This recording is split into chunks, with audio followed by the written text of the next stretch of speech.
கர்த்தருடைய பரிசுத்த நாமத்திற்கு ஸ்தோத்திரம். இன்னைக்கு நம்ம கொலோசியர் முதலாவது அதிகாரம் 13வது வசனத்தை தியானிக்க இருக்கிறோம். கொலோசியர் 1:13 ஜெபத்தோடு இந்த செய்திக்குள்ளே கடந்து செல்லும். தோத்திரம் இயேசுநாதா, தோத்திரம் இயேசுநாதா, உமக்கென்றும் தோத்திரம் இயேசுநாதா, தோத்திரம் இயேசுநாதா, உமக்கென்றும் தோத்திரம் இயேசுநாதா. தோத்திரம் செய்கிறோம் நென்னாட்டியார் திரு நாமத்தினாதரவேல், தோத்திரம் செய்கிறோம் நென்னாட்டியார் திரு நாமத்தினாதரவேல்.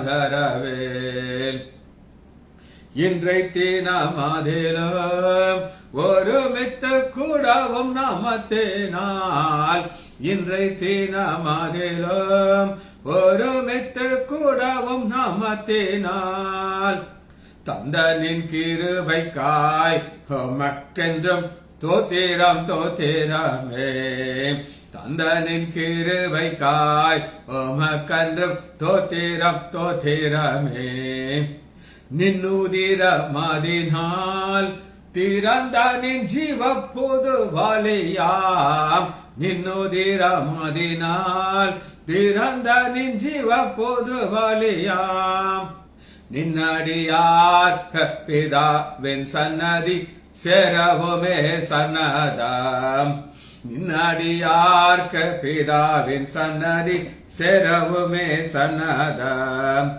இத்தனை மகத்துவமல்ல பதவியே புலுக்காலம் எங்களுக்கு, இத்தனை மகத்துவமல்ல பதவியே புலுக்காலம் எங்களுக்கு.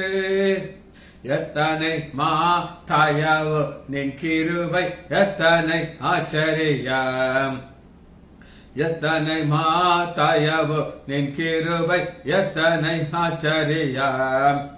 வானர் தூதர் சேனைகள் மனோகர கீதங்களால் எப்போதும், வானர் தூதர் சேனைகள் மனோகர கீதங்களால் எப்போதும். ஓய்வின்றி பாடி துதிக்க பெறும் மன்னவனே உமக்கு, ஓய்வின்றி பாடி துதிக்க பெறும் மன்னவனே உமக்கு. நீரல்லா எங்களுக்கு பரலோகில் யாருண்டு ஜீவநாதா, நீரல்லால் எங்களுக்கு பரலோகில் யாருண்டு ஜீவநாதா. நீரே ஆன்றி இகத்தில் வேறொரு தேற்றமில்லை பரனே, நீரே ஆன்றி இகத்தில் வேறொரு தேற்றமில்லை பரனே. இயேசுவின் நாமத்தினாலே ஜெபங்கள் பிதாவே, ஆமென் ஆமென் ஆமென். கர்த்தருடைய பரிசுத்த நாமத்திற்கு ஸ்தோத்திரம். நமக்கு தியானிக்க இருக்கிற வசனம் கொலோசியர் முதலாவது அதிகாரம் 13வது வசனம். கொலோசியர் 1:13. இருளின் அதிகாரத்தில் இருந்து நம்மை விடுதலையாக்கி, ஃபர்ஸ்ட் ஒரு ஸ்டெப் செய்யறார். இருளின் அதிகாரத்தில் விடுதலையாக்கி தமது அன்பின் குமாரனுடைய ராஜ்யத்திற்கு உட்படுத்துமா இருக்கிற பிதாவை சோதரிக்கிறோம். பிதாவாகிய தேவன் ஒரு பெரிய காரியத்தை செய்கிறார். அது என்ன அப்படின்னு கேட்டீங்கன்னா, ஒன்றிலிருந்து விடுதலை கொடுக்கிறார், ஒன்றுக்குள்ள கொண்டு போகிறார். எதிலிருந்து விடுதலை கொடுக்கிறார் அப்படின்னு கேட்டீங்கன்னா, அந்தகார இருளிலிருந்து விடுதலை கொடுக்கிறார். கொடுத்துட்டு அப்படி விடாம நம்மளை எங்க கொண்டு போய் விடுறார் அப்படின்னு கேட்டீங்கன்னா, அன்பின் குமாரனுடைய ராஜ்யத்திற்கு உட்படுத்துகிறார். இது எதுக்காக செய்கிறார்? அவருக்கு என்ன பிரயோஜனம்? நம்ம இருளில் இருந்து பாருங்க, முதல் வசனத்துல பாருங்க 12. ஒளியில் உள்ள பரிசுத்தவான்களுடைய சுதந்திரக்கு பங்கெடுத்து நம்ம தகுதிப்படுத்துகிறார். இந்த தகுதிப்படுத்திக்கிட்டு இரண்டாவது ஒரு அது செய்யறது பிதாவாகிய தேவன். அவர் என்ன செய்கிறார் நம்ம பார்க்கிறோம். அதற்கு ஒரு பேசிக்கான ஒரு அடிப்படையான ஒரு காரணம் இருக்கு. அது என்னங்கிறத நம்ம பார்க்கணும். வாசிப்போமா? ஏசாயா 30வது அதிகாரம் 18வது வசனம். நம்மள அந்தகார இருளிலிருந்து ஆச்சரியமான ஒளிக்கு கொண்டு வரக்கூடிய அடிப்படை காரணம் ஒரு மோட்டிவ் அப்படின்னு ஒண்ணு இருக்கு. மோட்டிவ் என்னன்னா, அதனுடைய நோக்கம் என்ன இருந்துச்சு. இந்த மோட்டிவை நீங்க புரிஞ்சு விடுறது வசனத்தை வாசிக்கணும். அப்புறம் ஏசாயா 30வது அதிகாரம் 18வது வசனம். ஆனாலும் உங்களுக்கு இறக்கும்படி கர்த்தர் காத்திருப்பார். இரக்கமுள்ள தேவன். அந்த இரக்கம் தான் நம்மளை என்ன செய்து ஒரு இருளிலிருந்து குமாரனுடைய ராஜ்யத்திற்கு உள்ள கொண்டு வருது. ஒன்றுல விடுதலை கொடுத்து இன்னொரு இடத்துக்கு கொண்டு வரது காரணம் அவருடைய இரக்கம். கர்த்தர் காத்திருப்பார், உங்கள் மேல் மனதுரும்படி மனது. அப்ப காத்திருக்கிற தேவனுடைய என்ன இருக்குன்னா மனதுருக்கம்ங்கிற ஒரு கேரக்டர். ஃபர்ஸ்ட் மோட்டிவ்னா என்ன நான் உங்களுக்கு சொல்றேன். எல்லாரும் ஒரு காரியத்தை செய்யும்போது ஒரு நோக்கம் இருக்கும். சில வருஷங்களுக்கு முன்பாக இரட்டை கொலை அப்படின்னு ஒரு காரியம் நடந்தது விருதுநகர்ல. ஒரு பாஸ்டர், அவர் இன்கம் டாக்ஸ் ஆபீசரா இருந்து ரிட்டையர்ட் ஆயிட்டார். அவரு என்னைய பார்க்க வந்தாரு. வந்துட்டு அவர் வீட்டுக்கு போறாரு. வீட்டுக்கு போன உடனே கொலை செய்யப்பட்டார். சோ இதுல நானும் இன்வால்வ் ஆயிட்டேன். ஏன் இன்வால்வ் ஆயிட்டேன் அப்படின்னு நீங்க கேட்டீங்கன்னா, அவர் உங்களை தான் கடைசியா பார்த்தார், அவர் இறந்துட்டார். ஸோ புதுசா அந்த கை மாறிக்கிட்டு இருக்கும். எல்லாரும் என்னை வந்து பார்க்க வந்துடுவாங்க. கடைசியில் நான் கேட்டேன், ஏங்க உங்களால பிடிக்க முடியல? நமக்கு என்ன, அதை நான் இல்லைன்னு எல்லாருக்கும் தெரியும். ஆனாலும் அவங்க என்கொயரி பண்ணாதான் எழுதணும். அப்ப ஒரு ஆபீசர் இன்ஸ்பெக்டர் சொல்றாரு, சார் எங்களால மோட்டிவ் கண்டுபிடிக்க முடியல சார். ஏன் அப்படின்னு கேட்டீங்கன்னா, வந்தவன் அவரையும் அவருடைய மனைவியும் ஒரு ஒரு குத்துலயே அவர் இறந்துட்டார். ஆனாலும் வெறித்தனமா குத்திருக்கான். உடம்புல 30 இடம் 32 இடம் அந்த அம்மா மேலே அத்தனை குத்து. இவ்வளவு குத்திட்டு நகையெல்லாம் போட்டுட்டு போயிட்டான். ஒரு திரையாணி கூட அவங்க எடுத்துட்டு போறாங்க. இப்ப அவங்க சொல்றாங்க, எங்களால மோட்டிவா கண்டுபிடிக்க முடியல. வழக்கமா ஒரு திருடன் வந்தானா கொலை செஞ்சுட்டு இதையும் அள்ளிட்டு போயிருப்பான், அப்படிதான். ஆனா எதையுமே தொடரல. எங்களால மோட்டிவா கண்டுபிடிக்க முடியல. ஆனா நம்முடைய ஆண்டவர் நம்மள ஒன்றுல இருந்து விடுதலை கொடுத்து ஒன்றுக்குள்ள கொண்டதுக்கு காரணம் இதான் மோட்டிவ். ஏசாயா 30வது அதிகாரம் 18வது வசனத்துல, ஆனாலும் உங்களுக்கு இறங்கும்படி. அந்த இரக்கம் தான் என்ன செய்தது அப்படின்னு கேட்டீங்கன்னா, உங்களை அந்தகார இருளிலிருந்து குமாரனுடைய ஆச்சரியமானதுக்கு கொண்டு வந்துச்சு. இதுல அவனுடைய குணாதிசயம் ஸ்பெஷல் என்னது, ஒரு ஓசி. இந்த வித்தியாசத்தை நம்ம புரிந்து கொள்வதற்கு எடுத்துக்கொள்ளுமா, ஓசியா எடுத்துக்கொள்ளுங்க. பக்கம் 1051 ஓசியா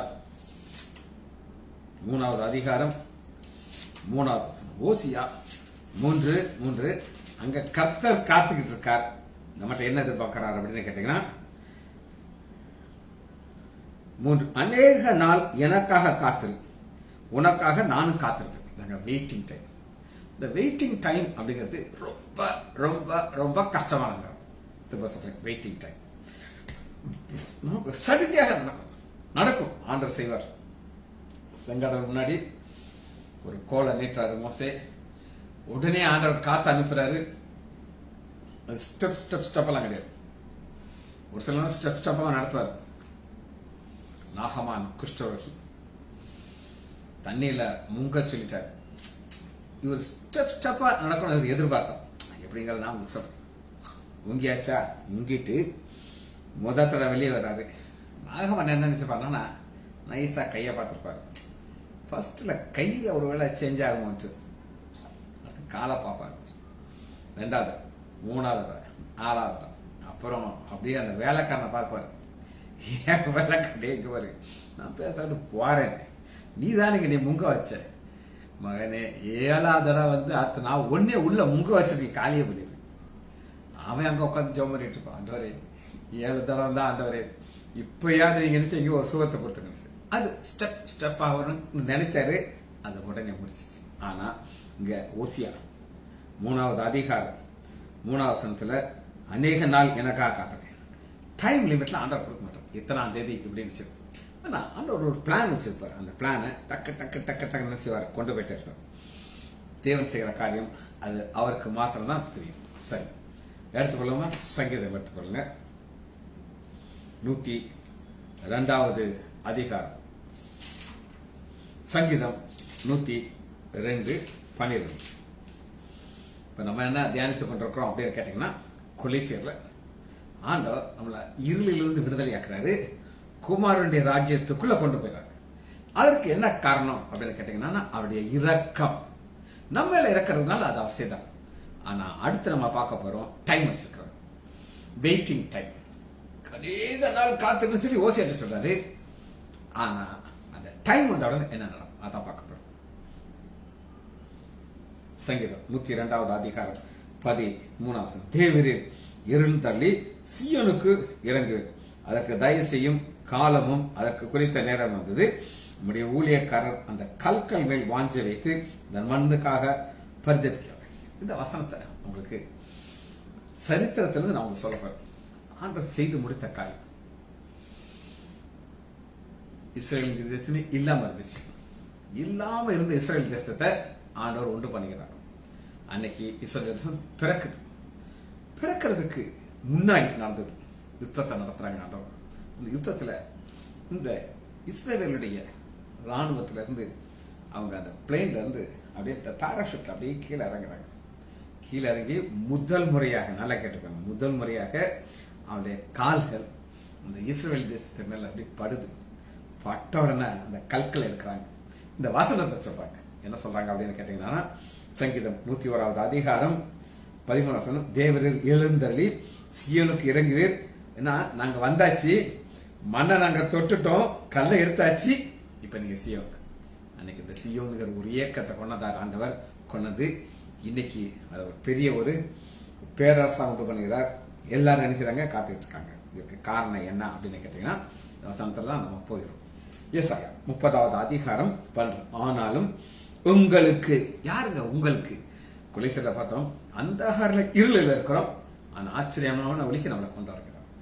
அவர்களுக்காக ஆண்டோடைய ஒரு குணாதிசயத்துல கர்த்தர் காத்திருக்கிறார். நான் அந்த காத்திருக்க கொடுத்து உங்களுக்கு நான் எப்படி சொல்லிக் கொடுப்பேன் அப்படின்னு கேட்டீங்க, டைம் டேபிள் போட்டிருக்காங்க. அந்த டைம் டேபிள்ல அந்த டைம் டிக் டிக் டிக் நடிப்பட்டேன். நான் 2 ரட்சிக்கப்பட்டேன். 2 ரட்சிக்கப்போது ஒண்ணுமே தெரியாது, பாவின்னு தெரியும். இப்ப ஆண்டோடைய சமூகத்துக்குள்ள வந்துட்டோம், ரட்சிக்கப்பட்டேன். ஆனா ஊழியத்தை உடனே ஆண்டவர் கொடுத்தாரு.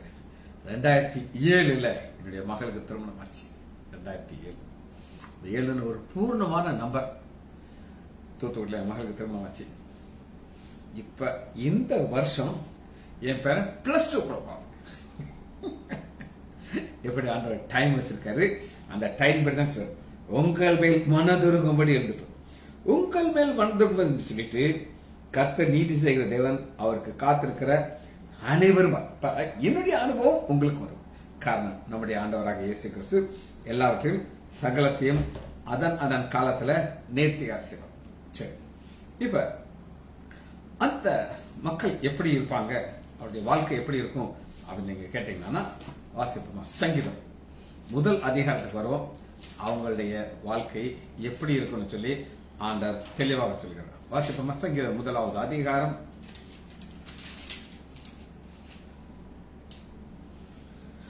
3வது வசனம். அவன் யார்? அந்த அவன் இந்த கால இருளில் இருந்தான். அப்ப அவன் ஒரு பாவி. ஆனா அவன் ஆச்சரியமான ஒளிக்கு கொண்டதுட்டாரு. கொண்டதுக்கு அப்புறம் தன் கால் நீர்கால் உரமாக நடப்ப தன் காலத்தில் தன் கனியை தந்து, தன் காலம் ஒரு டைம் வச்சிருக்காரு. அந்த டயத்துல ஆண்டவர் கொடுத்துருவார். நீங்க ஒருவேளை பெற்றுக்கொள்ளாம இருந்தீங்கன்னா காரணம் 1வது வசனம், துன்மார்க்கனுடைய ஆலோசனை நடக்கக்கூடாது, பாகிகள் வழியில் உட்காரக்கூடாது, பரியாசகர் உட்கார்ந்து உட்காரக்கூடாது. என்னுடைய அண்ணனுக்கு ரொம்ப நெருங்கிய நண்பர் ஒருத்தர். அவர் எனக்கு முன்னாடி ரட்சிக்கப்பட்டார். ஆனா அவர்கிட்ட ஒரு என்ன ஒரு கெட்ட பழக்கம் அப்படின்னு கேட்டீங்கன்னா, அவருடைய ஃப்ரெண்ட்ஸ் எல்லாரும் ஆல்கஹால் நல்லா குடிப்பாங்க. இந்த ஆல்கஹால் குடிக்கிறதுக்கு இவரு உட்காந்துருப்பாரு. உட்காந்துட்டு ஜோக் அடிப்பாரு, கக்கா பொக்கானுவாரு. அவங்களுக்கு இவர் வந்து ஒரு என்ன சொல்றது, ஒரு காமெடியன் மாதிரி இருப்பாரு. ஒரு நாள் எங்கிட்ட சிக்கிக்கிட்டார். நான் கேட்டேன், பிரதர் நீங்க, நான் கேள்விப்பட்டேன் நீங்க இன்னும் அந்த பழைய ஃப்ரெண்ட்ஸோடய உட்காந்து அதே மாதிரி பேசிட்டு இருக்கீங்கன்னு நான் கேள்விப்பட்டேன், அது உண்மையான கேட்டேன். அது தம்பி, நம்ம ஃப்ரெண்ட்ஸ் பார்த்தியா, பழைய ஃப்ரெண்ட்ஸ் பார்த்தியா, அவங்ககிட்ட நம்ம போகாம இருக்க முடியாது. என்னைக்காவது அவங்களுக்கு சுவிசேஷன் சொல்லியிருக்கீங்களா? என்னைக்காவது நீங்க செய்யறது தப்புன்னு சொல்லியிருக்கீங்களா? நீங்க சொன்னதாக இன்னைக்கு, ஏன்னா எனக்கு வந்து அது எல்லாம் எனக்கு அந்த மக்களை பத்தி நல்லா தெரியும். ஒரு வாய பொத்திக்கிட்டார், வாயவே திறக்கல. ஆனா தன் காலத்துல கனி தரணும்னா கண்டிஷன் போட்டுக்கிறோம். துன்மார்க்குடைய ஆலோசனை, துன்மார்க்கன் என்ன சொல்லுவான் அப்படின்னு கேட்டீங்கன்னா, இந்த காத்துக்கிற டைம் அவனுக்கு பிடிக்காது. என்னடா நீ ஜோம் பண்ற, ஆனா அந்த டயத்துல தான் அவர் பண்றான்னு அவனுக்கு தெரியாது. ஆலோசனை அவன் சொல்லுவான், விட்டுறியா யோபுடைய மனைவி சொல்லிட்டு தூசி உன் ஜேர்னி விட்டு நகரத்துக்கு போய் தொலை அப்படின்னு.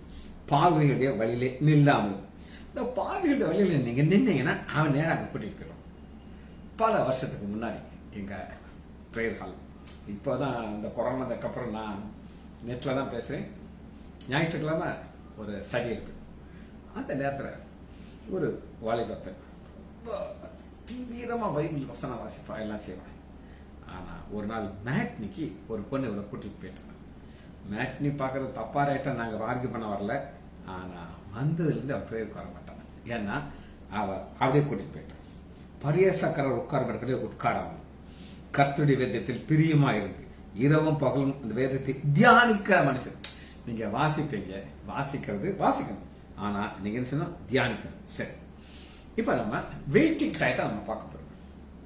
ஏன்னா வசந்த உங்களுக்கு வசந்த வாசகன் உங்களை அந்தகார இருளில் இருந்து ஆச்சரியமான ஒளிக்கு ஆண்டவர் கொண்டுட்டாரு. ஆனா கொண்டதுக்கு எஸ்ஐயா 30வது அதிகாரம், ஆனாலும் உங்களுக்கு இருக்கக்கூடிய கர்த்தர் காத்திருக்கிறார். அவர் ஒரு வெயிட்டிங்ல இருக்கார். சரி, எதுக்காக வெயிட்டிங்ல இருக்கார் அப்படின்னு கேட்டீங்கன்னா, லூக்கா 2வது அதிகாரம் 42வது வசனத்துல நம்முடைய ஆண்டவராகிய இயேசு கிறிஸ்து 12 வயதுல ஒரு எக்ஸ்பர்ட் ஞானத்தை வெளிப்படுத்துகிறார். தேவாலயத்துல வந்து உட்கார்ந்து 12 வயசு பையன், சின்ன பையனா இருந்திருப்பார். நீ சொல்ல முடிச்சிருக்காது. ஆனா அவர் பேசுற பேச்சு ஞானத்தை கேட்டு எல்லாரும் அப்படி பிரமிக்கிறாங்க, ஆச்சரியப்படுறாங்க. இப்ப இவர் உலக மனிதனா இருந்தாருன்னா உடனே ஒரு பெரிய பிரசங்க மேடையை போட்டு மனம் திரும்புங்கள் பொருளுவர் அவர் செய்யவில்லை. அவர் எப்ப செய்தார் அந்த பிரசங்கத்தை கேட்டீங்கன்னா, தன்னுடைய 30வது வயதுல தான் ஆரம்பித்தார். 12 வயதுல இருந்த ஞானம் 1 கொரிந்தியர் 1வது அதிகாரம் 31வது வசனத்துல அவரே நமக்கு ஞானம், மீட்பு, பரிசுத்தமாக இருக்கிறார். அவர் தான் எல்லாமே. ஆனாலும் பிதாவாகிய தேவன் அவருக்கு ஒரு டைம் கொடுத்துக்கிறார். அந்த டயத்துல தான் அதை அவர் செய்வார். அவருடைய பிரசங்கத்தை அவர் எப்ப அவர் செய்தார் அப்படின்னு கேட்டீங்கன்னா, மத்தேயு 4வது அதிகாரம் 12வது வசனத்துல யோவான் ஸ்நானகன் காவலில் வைக்கப்பட்டிருக்கிறான் என்று கேள்விப்பட்டு உடனே 17வது வசனத்துல பாத்தீங்கன்னா பிரசங்கத்தை ஆரம்பிக்கிறார். கேட்டுக்கோங்க, ஆண்டவருக்கு ஒரு டைம் இருக்கு. உங்களுக்கு ஒரு காரியம் நடக்கணும்னு நினைக்கிறீங்க, கொடுப்பாரா? எஸ், கொடுப்பாரு. ஆனா காத்திருக்கணும். இந்த காத்துக்கிற டைம்ல தான் ஆண்டவர் கிரியை செய்வார். ஆனா எப்ப உங்களுக்கு பாருங்க, வசனம் பாருங்க, உங்களுக்கு மனது எழுந்தரிப்பார். பாருங்க, காத்திருப்பது உட்கார்ந்து இருக்கிறார், எழுந்திரிச்சிட்டார். இப்ப இவனுக்கு நான் நன்மையை செய்துதான் ஆக வேண்டும் அப்படின்னு வச்சு ரைட். ஆண்டவர் பாத்தீங்கன்னா ஒரு காரியத்தை முடிச்ச உடனே அடுத்து ஒரு ஆளை கொண்டு வந்துருவாங்க. அதான் நீங்க ஒழுங்கா அந்த ஓட்டத்தை கரெக்டா ஓடினீங்கன்னா, எலியா ஓடுறாரு, பின்னாடி எலிசாட்ட வர்றாரு. எலியாவை பரலோகத்துல அக்னி ரதம் கூட்டிட்டு போகிறதுக்கு போது ஆள் ரெடி. அதுக்கப்புறம் ஆண்டவர் தேடல மாட்டார், ரெடியா வந்துருவார். அடுத்து பாருங்க, மோசே தன்னுடைய ஓட்டத்தை முடிக்கிறாரு, பின்னாடி யோசுவா கொண்டாட்டார். மோசேக்கு தெரியும், என் ஓட்டத்தை நான் முடிக்க போறேன், எனக்கு பின்னாடி ரிலே ரேஸ்ல அந்த ட்ராக் குச்சை வாங்குறத பார்த்து பின்னாடி வருவான், அவனை கொடுத்துட்டு நீ ரெஸ்ட் எடுக்கணும். அதுபோல தாவீது சவுல அபிஷேகம் பண்ணிட்டாரு. ஆனா 40 வருஷம் காத்திருக்க வைக்கிறாரு. தாவீது எங்க காத்திருக்க வைக்கிறாரு? காட்டல் ஒரு தெல்லு பூச்சிய நசுக்கிற மாதிரி துரத்திக்கிட்டே வர்ற. ஆனா காத்துக்கிட்டு இருக்காரு. 2 தடவை சான்ஸ் கிடைச்சி ஒரே குத்துல குத்திக்கிட்டா அப்படின்னு சேனாதிபதி கேட்கிறான். நோ, நான் செய்ய மாட்டேன். ஒண்ணு சவுல் அவருடைய வயதுல மறைக்கணும், அல்லது அவர் யுத்தத்துல சாகணும். நானும் என்ன செய்ய மாட்டேன், கொல்ல மாட்டேன், அல்லது ஆண்டவர் அடிக்கட்டும், இது ஏன் வேலை கிடையாது. அப்ப ராஜா ஓட ஓட ஓட ஆர்ச்சிலத்தை கொண்டாங்க. எஸ்ஐயா 30வது அதிகாரம் 19வது 12 வாசாச்சு 19. சியோனை சேர்ந்த ஜனங்கள் எருசலேமிலே வாசமாக இருப்பார்கள். இப்ப சியோன் எருசலேம் வாசமாக இருப்பார்கள். இனி நீ அழுது கொண்டிருக்கிறாய். அப்ப இங்க அழுது கொண்டிருக்கிறவங்கள்ட்ட தான் பேசுகிறார். ஆனால் அழுதுதான் இல்லை. நான் எங்களுடைய ஒரு ரெஸ்டிங் பிளேஸுக்கு வந்திருக்கிறேன். நாளை காலையில் ஏர்லி மார்னிங் நான் கிளம்பி ஓபிக்கு போகணும். காலையில் இந்த செய்தி இருக்காது. குறிப்பாக ஆரோக்கியராஜுக்காக இதை நான் சொல்லிக்கிறேன். ஏன்னா அவர் என்னை காரில் போயிட்டு இருக்கும்போது எங்க டாக்டர் நீங்கள் எங்கே அவங்கள ஆளை காணுன்ற சொல்லி நான் ஏர்லி மார்னிங் கிளம்பி ஓபிக்கு வந்துடுவேன். அவ நான் அழுகிவிட்டேன். உன் கூப்பிடுதல் சத்தத்திற்கு அவர் உருக்கமாக இறங்கி அதை கேட்ட உடனே உனக்கு மறு உத்தரவு வருவார். அப்ப காத்துக்கிட்டு இருக்கிற டைம்ல மறு உத்தரவு வரும். ஆனா அழுகையின் பாதையில் போகும் பொழுது கிடைக்கலாம்.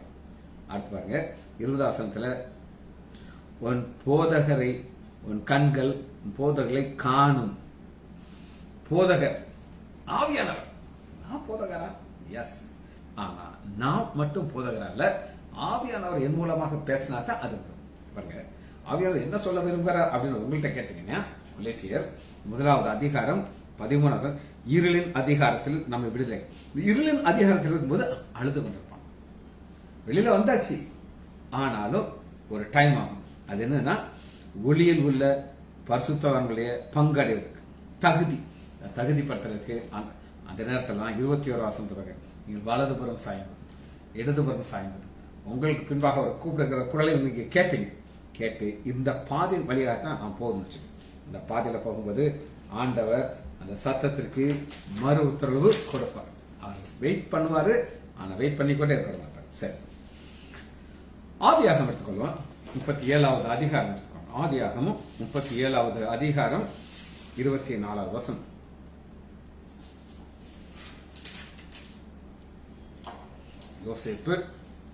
யோசேப்புக்கு ஆண்டவர் தரிசனத்தை காமிச்சாங்க. பெரிய தரிசனம். உங்க அப்பா அம்மா எல்லாருமே முன்னாடி முகங்குப்புற விழுந்து கிடப்பாங்க. இது உடனே நடக்கணுமா? காட்ஸ் டைம் வச்சிருக்காரு. அந்த டயத்துல நடக்கும். அந்த டயத்துல அவன் போன பாதை அழுகையின் பாதை. அப்பாவுடைய செல்ல பிள்ளை. அப்பா பல வர்ணம் அங்கே கொடுத்து அவருக்கு ஸ்டைலா போட்டு ஸ்டைலா நடந்திருப்பாரு. என்ன ஜாலியா இருக்குது. ஆனா இப்படியே நடந்துகிட்டு இருக்கும் பொழுது தரிசனம் நிறைவேறாது. அவனுடைய பாதை என்ன அப்படின்னு கேட்டீங்கன்னா, அவர் எங்க வரணும்? குழியில தூக்கி போடுறாரு. 24 வசனம். ஆதியாகமம் 37:24 அவனை எடுத்து அந்த குழியிலே போட்டார். அந்த குழியில போட்டிருக்கும் போது வெளியில அண்ணன்மார்கள் பிளான் போடுறாங்க, இவனை கொண்டு விட்டுருவோம் அப்படின்னு. அது கேட்கும் போது கண்ணீரின் பாதை, அழுகையின் பாதை, அழுதுகிட்டே அப்போ அண்ணே அண்ணே அண்ணே என்னை விட்டுருங்க, என்னை அப்பாட்ட கொண்டு போயிட்டு அப்பா நான் இல்லைன்னா தாங்க மாட்டார். அழுதுட்டே இருக்காரு. அண்ணா அந்த அழுகையில ஆண்டவரா பாதையில கொண்டு போறாரு. கொலை செய்யற பிளான் வந்துச்சு. ஆனா அந்த வெயிட்டிங் இருக்கும் பொழுதுதான் 43:30 யோசேப்பு உள்ளம் தன் சகோதரருக்காக பொங்கியபடினாலே அழுகிறது. அழுகிறாங்க. இந்த அழுகை கண்ணீர் வேதனையால வர கிடையாது. வெயிட் பண்ணாரு. ஆர்டர் உயர்த்திட்டு இப்ப அண்ணன்மார்கள்லாம் நடுங்கிட்டு இருக்காங்க. அண்ணா பார்த்தோம் அந்த அன்புல பொங்கி அழுகிறார். ஒரு டைம் எல்லாத்துக்கும் அந்த டைம் வச்சிருக்கிறாரு. ஆனா அது இருளின் பாதை, அழுகையின் பாதை. we have to wait. அது வெயிட் பண்ணாம எதுவுமே நமக்கு கிடைக்காது. சரி, அழுகையின் பாதையில இன்னொருத்தர் பயங்கரமா அழுகிறார். அது யார் பாப்போமா? சங்கீதம் 126வது அதிகாரம் 6வது வசனம். அள்ளி தூவும் விதையை சுமக்கிறவன் அழுது கொண்டே போகிறான். ஆனாலும் தான் அறுத்த அரிகளை சுமந்து கொண்டு எந்திரத்தோடு திரும்ப பஞ்சகாலம். மழை பெய்யறதுக்கு அறிகுறியே இல்லை. வீட்டுல சாப்பாடு கிடையாது. அந்த விதை நெல் அப்படின்னு ஒண்ணு இருக்கு. இந்த விதை நெல்லை அவங்க சாப்பிட மாட்டாங்க. ஏன்னா இது பெஸ்ட் போட்டா உறுதியா இருக்கு. ஆனா பிள்ளைகள்லாம் அழுறாங்க, அப்பா எங்களுக்கு பசிக்குதுப்பா. அந்த விதை நெல்லை கொண்டு மண்ணில் போட்டுறாங்க. போட்டா அது விலையிலன்னா மண்ணில் இருந்து எடுக்க முடியாதுப்பா, எங்களுக்கு பசியில எனக்கு உயிர் போயிடும் அழுகிறாங்க. ஆனாலும் என்ன செய்யறான்னா அவனும் அழுகிறான். இந்த அழுகைய தூரத்துல இருந்து பார்த்தா தெரியாது. தூரத்துல வந்து என்னையா இவனை பாரியா என்ன சந்தோஷம் வேலை செய்யறான். ஆனா கிட்ட நெருக்கம் வந்து பார்க்கும்போது தான் தெரியும், அந்த கண்ணீரை தெரியும். அந்த கண்ணீர் இருந்து இந்த பிள்ளைங்களுக்கு இந்த தொழில வர லாபம் என்ன லாபம் உங்களுக்கு தெரியாது. ஆண்டவர் அந்த சத்தத்துல எழுந்திர வைப்பார். 3வது வசனம் சங்கீதம் 126:3. கர்த்தர் நமக்கு பெரிய காரியங்களை செய்தார், இதன் நம்ம மகிழ்கள். பெரிய காரியம், அதான் பெரிய காரியம். நாம் இதோட இருக்கிறது பெரிய காரியம். ஒரு ஹாட் பிளாக் வந்துருச்சு, 3 வசனம் பிளாக். ஆனா அந்த பெரிய காரியத்துல அந்த பிளாக் எல்லாம் மாற்றி போட்டு பைபாஸ் சர்ஜரி பண்ணி இப்ப நான் ஸ்விம்மிங் பண்றேன். அழகா பண்ண முடியுது. ஏன் முடியுதுன்னா பெரிய காரியங்களை அவர் செய்கிறார், காத்திருக்க வைப்பார். அந்த சர்ஜரி அப்ப எனக்கு தெரியும் நான் போன பாதை எப்படி இருந்துச்சு. ஆனா அந்த வெயிட்டிங் டயத்துல பயம் இருக்குமா? இருக்கும். ஆனா ஆண்டவர் மேல விசுவாசம், அந்த விசுவாசம் என்ன செய்யுது அப்படின்னு கேட்டீங்கன்னா அழகா அவங்களை வழி நடத்தும். திரும்ப வசனத்தை சங்கீதம் ஏசாயா 30வது அதிகாரம் 19வது வசனம். இனி சீயோனை சேர்ந்த ஜனங்கள் எருசலேம் வாசகர்கள், இனி நீ அழுது கொண்டால, இனி அதை தாங்க பிடிச்சு. அந்த இனி எப்ப வரும் தெரியாது. சர்ஜரி செய்யும் போது நான் ஒரு சர்ஜன், அந்த அனஸ்தெட்டிஸ்ட் முந்தின நாளே என்கிட்ட வந்து பேசினார். டாக்டர் உங்களுக்கு நாங்கள் என்ன செய்வோம் சொல்றாரு, நாங்கள் கரெக்டாக உங்களை 7 மணிக்கு தியேட்டருக்குள்ள கொண்டு போகிறோம். 7 o'clock நீங்கன்னா ஃபர்ஸ்ட் கேஸ், டெய்லி 2 கேஸ் பண்ணுவாங்க.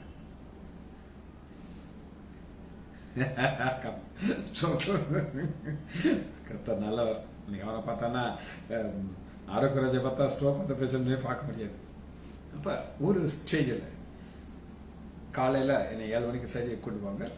ஆனா உங்களை உடனே நாங்க கொண்டு வர மாட்டோம். 7 மணிக்கு சர்ஜரி ஆரம்பிச்சோன்னா 12 o'clock சர்ஜரி முடிஞ்சிடும். ஆனா உங்களை நாங்க எங்க வச்சிருப்போம்? ஐசியிலே வச்சிருப்போம், ஒரு மயக்கத்திலே வச்சிருப்போம். நீங்க ஒரு நாள் முழுவதும் அன்கான்சியஸா இருப்பீங்க. சொல்லிட்டாரு, நான் எனக்கு என்ன தெரியும், ஒரு இன்ஜெக்ஷன் போட்டாரு, அவ்வளவுதான் எனக்கு தெரியும். ஆனா என் மகளும் என் மனைவி வெளியே உட்காந்து அழுகிறாங்க. எங்க சொந்தக்காரங்க அத்தனை பேர் வெளியில வந்து காத்துட்டு இருந்தாங்க. ஆனா எனக்கு அது தெரியாது. ஆனா அது அழுகையின் பாதை. ஆனா இன்னைக்கு அந்த அழுகையில இனி நீ அழுது கொண்டிராய், ஏன்னா அந்த டைம் வச்சிருக்கிறாரு. ஆனா 26வது வசனத்துல உங்கள் காதுகள் கேட்கும். நம்முடைய ஆசீர்வாதத்தை காதுகள் கேட்க வைக்கிறாரு, கண்களால் பார்க்க வைக்கிறாரு. நாம் என்ன செய்ய வேண்டும்? அது நம்ம ஒண்ணு செய்யணுமா இல்லையா? இல்லாம அவரை செய்துட்டு இருப்பாரா? நாம் என்ன செய்ய வேண்டுங்கிறது நம்ம பார்க்கணும். எடுத்துக்கொள்ளுமா? ரூத் எடுத்துக்கொள்ளும். ரூத் 3வது அதிகாரம் 10வது வசனம். ரூத் 3:10. அதற்கு மகளே, நீ கர்த்தரால் ஆசீர்வதிக்கப்படுவாயாக. அப்ப ரூத்தை பார்த்து போவாஸ் ஒரு ஆச்சரியமான வார்த்தை சொல்லு, நீ ஆசீர்வதிக்கப்படுற. அந்த ஆசீர்வதிக்கப்படுறதுக்கு காரணம் என்னங்கிறதே அது சொல்லிட்டான். அதாவது நீ தரித்திரருக்கும் ஐஸ்வர்யவான் வாலிபர்களுக்கும் பின்னே போகாதனால, வாலிபன் பின்னே போகாதுன்னு சொல்றாருன்னா இந்த போவாஸ் கொஞ்சம் வயசானவராக இருப்பான். வயசானவர் என்ன சொல்றாருன்னா, உன் முந்தின நற்குணத்தை பார்க்கலாம் பிந்தின நற்குணம் உத்தமா இருக்கு. இப்பொழுது மகளே நீ பயப்பட வேண்டாம். இன்னைக்கு அந்த வெயிட்டிங் டயத்தில் இருக்கும் பொழுது ஆசீர்வாதம் வர்றதுக்கு முன்னாடி ஒரு பயம் இருக்கும். பயம் இல்லைன்னு சொல்லியிருப்பாரா? அப்ப நீ பயப்படாதே. இந்த யாருன்னா உற்சாகத்தை கொடுக்கிற போவாஸ். 2வது அதிகாரம் 10வது வசனத்துல பாருங்க.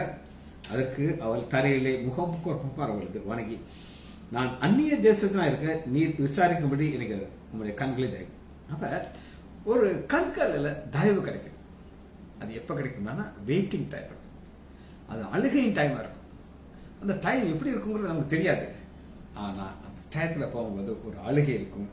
அந்த போவாஸ் என்ன சொல்லுவார் அப்படின்னு கேட்டீங்கன்னா 12வது சொல்றாங்க. ரூத் 2:12 அவராலே நிறைவான பலன். அப்ப இதை சொல்ல நான் ஒரு புறஜாதியா இருக்கேன்.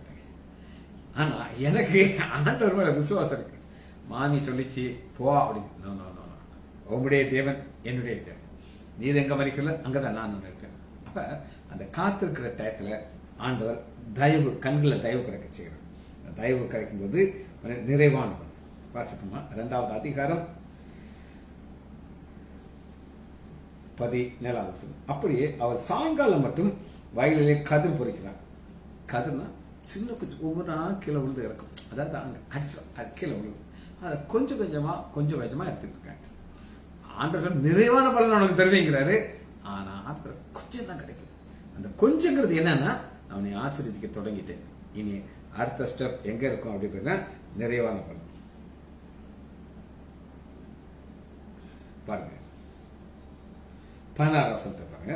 16 அவள் 15 ரூத் 2:15 அவள் கதிரை பொறுக்கிக்குள்ள எழுந்த பொழுது போவாஸ் தன் வேலைக்காரன் நோக்கி அவள் அரிக்கட்டில் நடுவே பொறுக்கிக்குள்ள அவளை ஈனப்படுத்த வேண்டாம், கிண்டல் என்ன ஒரு இருதயத்தை அறிந்தார்கள். அவள் ஒரு புறஜாதி பெண், நம்முடைய தேவனை விசுவாசிச்சா, செட்டின்கில வந்துட்டா, நிறைவான பலம் போது நீ ஈனப்படுத்தாத. ஏன் வேலைக்காரி போவா சொல்லக்கூடாது. ஒரு தடவை இதே ட்ரிவாண்டத்துல அந்த வீடு கிடையாது, எங்க மாமியார் வீடு. அங்க இருக்கும்பொழுது ஒரு பெந்தைக்கோஸ்து அம்மா சமயக்காரமாக இருந்துச்சு. பேர்லாம் எனக்கு ஞாபகம் இல்லை. நல்லா நிறைய சமைச்சு டேபிள் வச்சிருந்துச்சு. நான் சாப்பிட்டுட்டு எனக்கு மலையாளம் தெரியாது. அந்த அம்மாட்ட சொன்னேன், அம்மா உங்க சாப்பாடு ரொம்ப நல்லா இருந்துச்சு, இவ்வளவுதான் சொன்னேன். அந்த அம்மா அப்படியே கண்ணீர் விட்டு வந்துச்சு. சாரே, எத்தனையோ பேர் என் மூஞ்சில் இந்த சாப்பாடை தூக்கி போட்டிருக்காங்க, நீ எல்லாம் உனக்கு சமைக்க நீங்க நல்லா இருக்குன்னு சொன்னீங்களே, ஆண்டவர் உங்களை ஆச்சரியப்படுச்சு.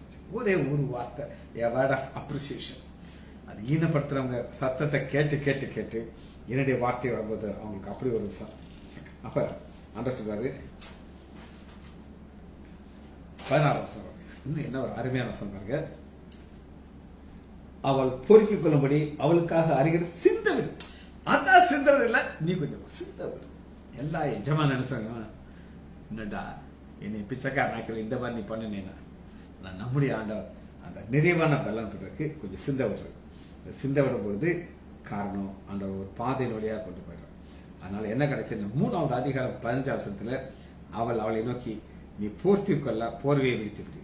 அதை பிடித்த பொழுது அதில் 6 படி வார்க்கும் நடந்து போச்சு. 6 படி.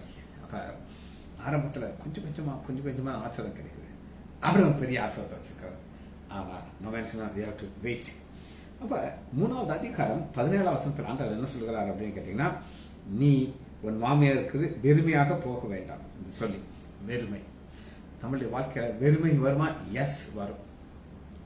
ஆனா அந்த வெறுமை வரும்பொழுது ஆண்டவர் நமக்கு என்ன வாக்கு கொடுத்திருக்காருன்னா, நீங்க இருக்கிறது வசந்த வாசனமா கொலேசியர் 1வது அதிகாரம் 13வது வசனம், இருளின் அதிகாரத்தில். இந்த இருளின் அதிகாரத்தில் வெறுமை தான் இருக்கும்.